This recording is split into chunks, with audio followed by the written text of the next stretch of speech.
వీళ్ళ నుంచి మానవత్వాన్ని నేర్చుకున్న మనిషిగా రేపు నేను కోర్టులో చెప్పబోయే నిజమే నీ మాంగళ్యాన్ని నిలబెడుతుందమ్మా.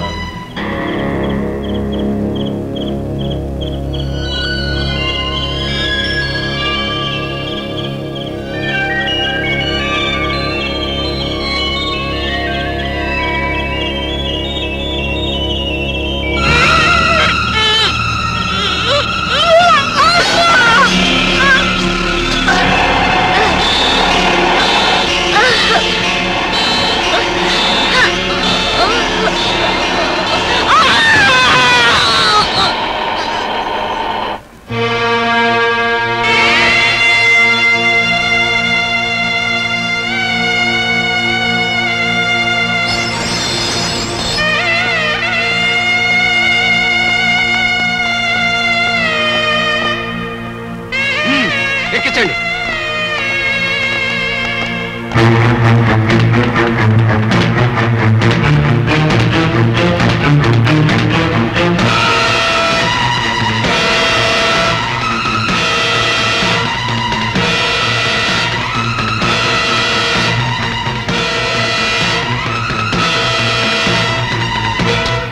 కదలా.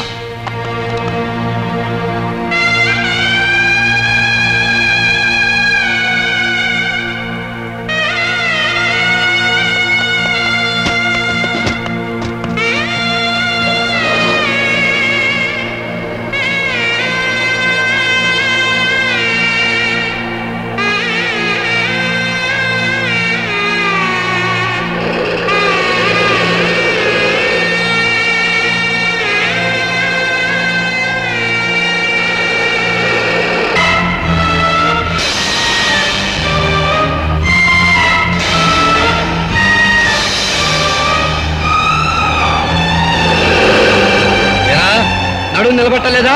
ముందుకు వెళ్ళిపోయావు. సరిగ్గా కూర్చో.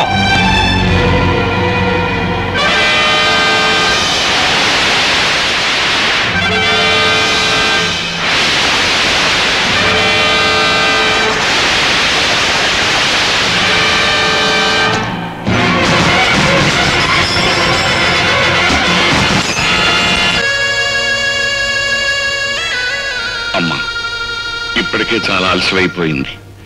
నీ నాయనమ్మ గారిని నిజంగా నిండు మనసుతో ప్రేమించిన మనిషి నీ చేతుల మీదుగానే ఈ పని కూడా పూర్తి.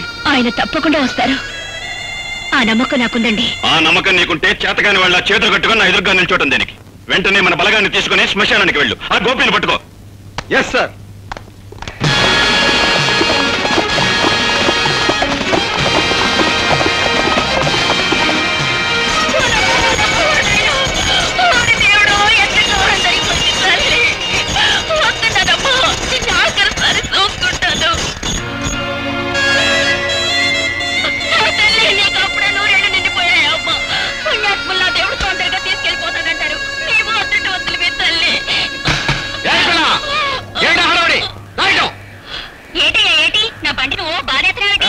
ఏమిటా ఏడుపులో ఇంతకెవరు? సూర్యచంద్రరావు పంపితే వచ్చాను.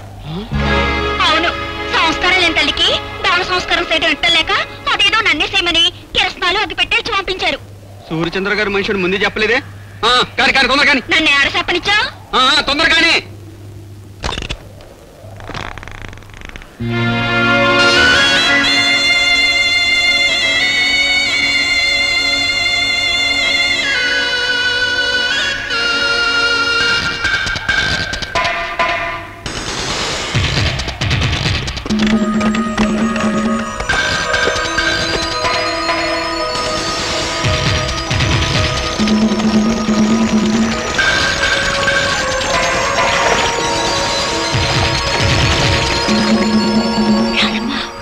గోపి బాబు ఆ బంట్లో ఉన్నాడు.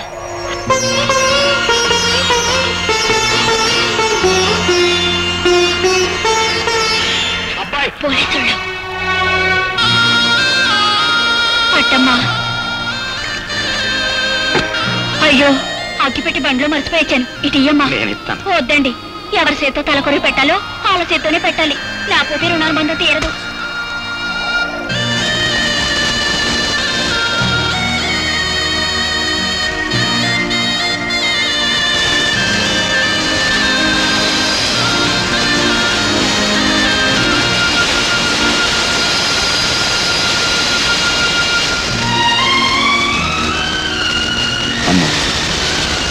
ప్రత్యక్ష సాక్షి పేరుతో నీ చావుకు నేను కారకునయ్యాను. నన్ను క్షమించు.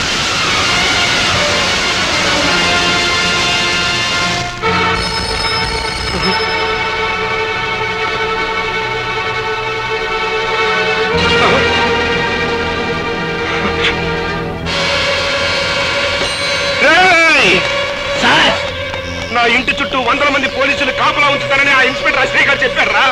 ఎక్కడ తెచ్చారాడు? ఈలోగా మమ్మల్ని ఏర్పాటు చేశాం కదా సార్, ఎవరైనా చంపాలో చెప్పండి. మా అమ్మకి అంత్యక్రియలు జరిపించేశాడంట. నాకు అంత్యక్రియలు జరపడానికి వచ్చేస్తున్నానని ఫోన్ చేశాడు రా గోపి గారు. వచ్చేస్తున్నారా? నాకు అంత్యక్రియలు జరిపించండి.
అమ్మ శ్రేయ, సమయానికి వచ్చేసావు.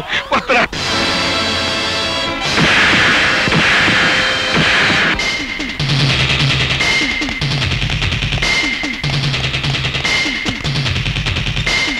పోయి